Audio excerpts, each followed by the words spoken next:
Não é sobre ter todas as pessoas do mundo pra si.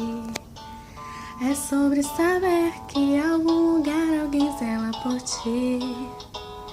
É sobre cantar e poder escutar mais do que a própria voz. É sobre dançar na chuva de vida que cai sobre nós. É saber se sentir infinito num universo tão vasto e bonito. É saber sonhar. E então fazer valer a pena cada verso daquele poema sobre acreditar. Não é sobre chegar no topo do mundo e saber que venceu.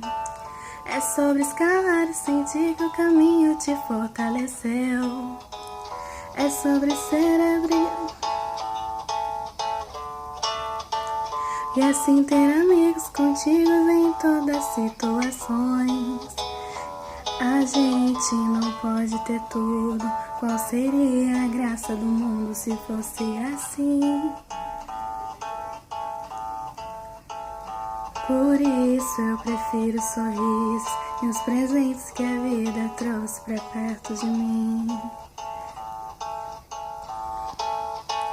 Não é sobre tudo que o seu dinheiro é capaz de comprar, e ainda se compartilhar. Também não é sobre correr contra o tempo pra ter sempre mais, porque quanto menos se espera a vida já ficou pra trás. Segura teu filho no colo, sorria e abraça seus pais enquanto estão aqui.